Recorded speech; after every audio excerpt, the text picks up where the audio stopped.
All right, so we're going live. We're just going to get settled in here a little bit. So before we get started, I want to share about what this is about. We're doing Stump Kate, and the whole thought process behind this was the opportunity for you, our audience and our group members, to share an assignment that you already have, but you don't know quite how to make it in GradeCam. And so we're going to take those existing assignments and remake them into GradeCam so that you can see how those question styles would be, how you'd format it, how you could set it up, and what are the advantages of doing that. So we kind of wanted to take that opportunity. So this is our first one. We're super excited about it. We are live, so if you have questions as we go, feel free to post those. If you're watching the recording, you can post questions and we'll come back and talk to you about them. But we wanted to give that opportunity to really see something in action and building it as we go. So with that and keeping in mind, what we're going to do here is I would like to kind of put this at different levels. So I want to do kind of a starter level, which is this is basic. We're going to go, we're going to fly with it, and it's real quick. And then we're going to do a extra level, just a few extra steps, but might take adds a little bit of extra enhancement, a little bit more clarity, and then we'll have the elite level. And the elite is what's going to just really amp up that activity and what you can capture with that. So that's really kind of what we're going to go through. So the post or the assignment that we took for the first Stump Kate is from Christian. So I thank him for that. And it was an electricity quiz. So you'll see that I actually have that posted right over here because I really wanted to share what that looked like initially and just where it could go from there. So we really do appreciate Christian for posting. If you were interested in a future one, don't forget you can still post. We're going to be back with doing this.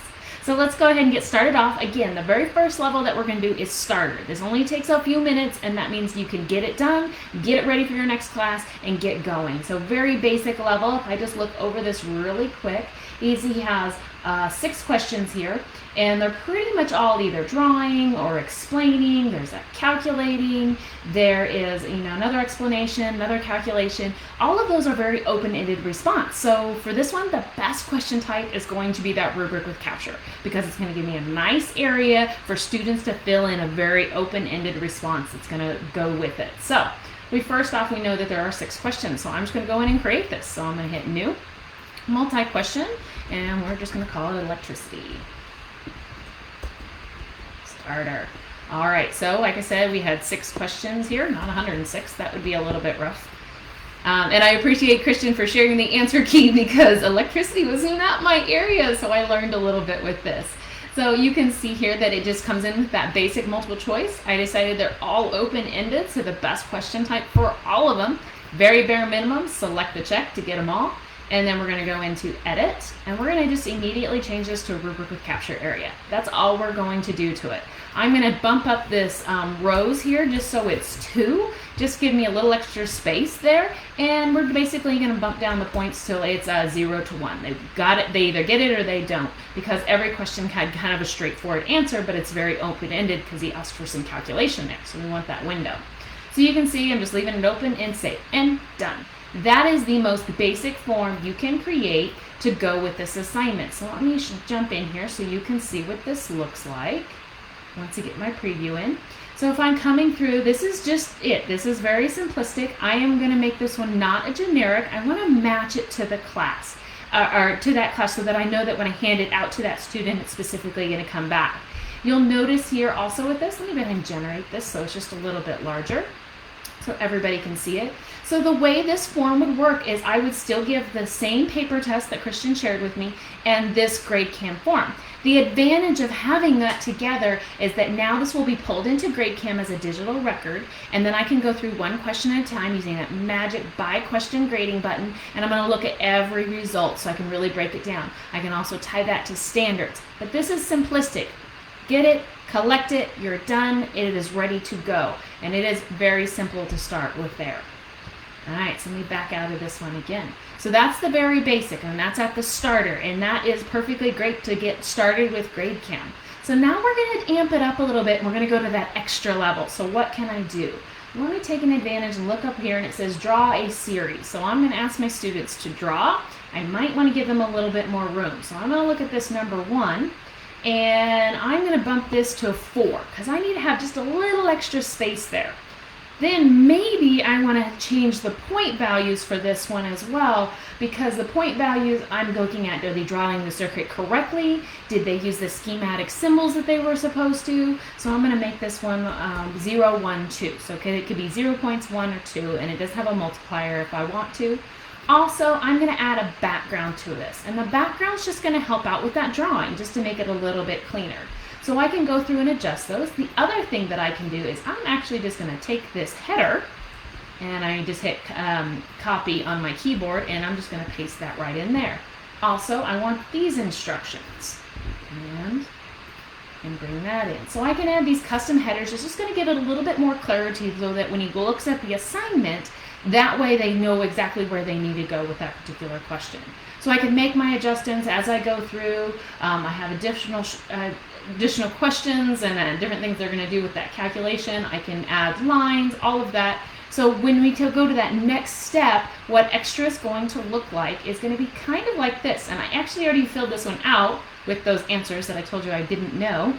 But you can see how I structured it a little bit. So that background made it a little easier for me to draw my diagram or my circuit. There's the other one. I added lines in here to make that a little cleaner when I'm going to draw it. So you can see, just by adding that extra piece and having those question headers, it's still going to be just a little easier to follow along. So this is just taking it in that next step. It's going to take me a few extra minutes, not many, but a few extra minutes, just to make sure I've got my right custom headers in there. The other thing, this still is going to be a side-by-side work for the student, because with having the assignment is they need this graph. However, if you don't want to print that test at all, because pretty much the rest of the questions are on there, maybe just at the front of the room you display this graph so they can see it.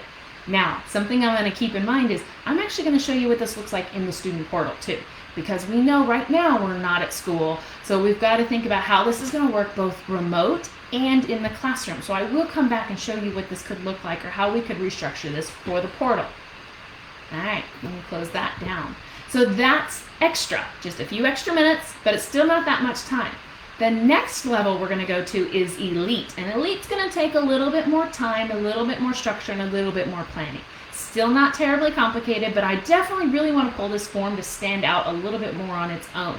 So what I actually did is I pulled up here as my Elite example, and let me back out here just a little bit.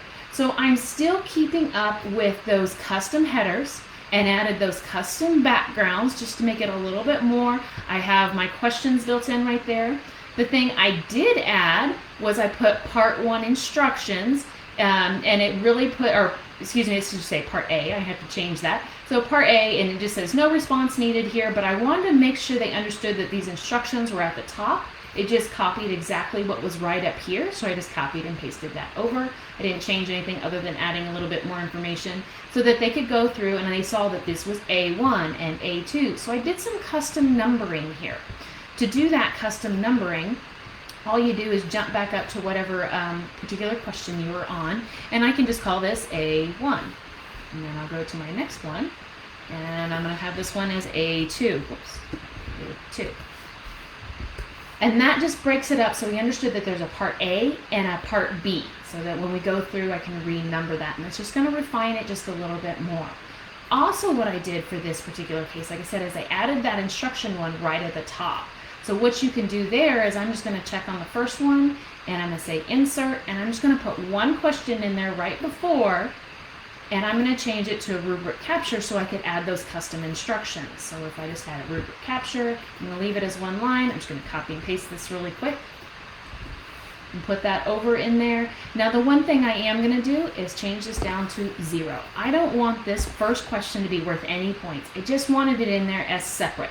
Do you have to do that? Absolutely not. You could have those instructions up at the front of the room or displayed somewhere else, or you could still do the paper side by side. I'm just trying to pull away from having to have this quiz sheet so the other one can stand by itself. And come back over here to the example. So you can see that that one's listed there. Again, I tried different backgrounds. I added those lines. Then this was the Elite part. Really an extra enhancement is I actually added an image into that Rubric Capture area so that I don't need this paper at all anymore, because that was the only bit of information that I needed to add there. So I just made this a lot of lines. I think it's about 7 or 8 lines. And then I used a third-party program to add in an image, and it was very easy. I actually used Preview on my Mac, and it was really super simple. And I just copied and pasted it and put that image right in that rubric capture area so that the student could see the graph and do the calculation, because they have to calculate the resistance of the light bulb. The only thing that's changed for my assignment was that I went ahead and went with a generic form instead of a specific form, whereas my first one was specific to each student, so they got the same one. If you're going to do an image in a capture area, you may wish to do a generic form, because then I take this down to the copier, make my copies, and send it to my students, or give it to my students from there. So if you're going to put an image in there, you most likely want to use a generic form. But it is right there. This form has all the same questions as the original test, so I don't have to have this other test at all if I do not want it.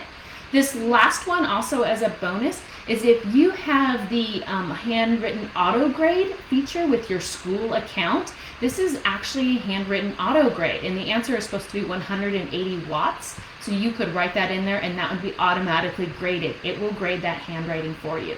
So that's a function and a wonderful feature on the school's accounts. Okay, so that's jumping up to the elite. Now I showed you all the paper versions, but again, it's super important to think about how can we live in both worlds right now. So I do want to show you what this is going to look like for the student portal. So I'm going to pop my student portal over here. If you don't know much about our student portal, please jump over and check out some of our previous videos that we've done in this group, because we really break down the portal and different ideas. So if you want to dig a little deeper into that, there's some wonderful videos there, as well as on the GradeCam website, and some webinars that you can attend to learn more.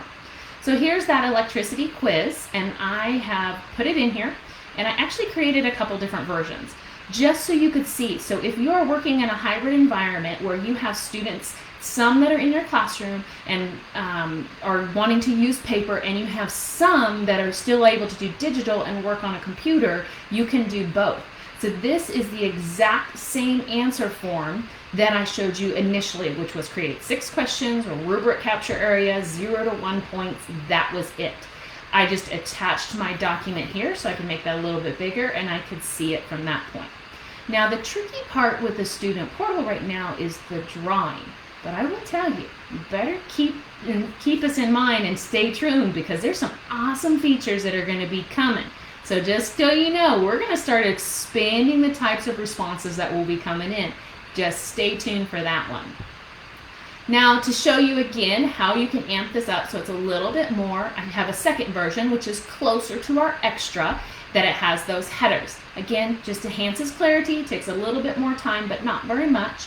Also what I did, instead of doing draw a series, I changed the second one question just to show you the difference. Is maybe you're going to ask right now, since we can't draw, describe how you would create a parallel circuit.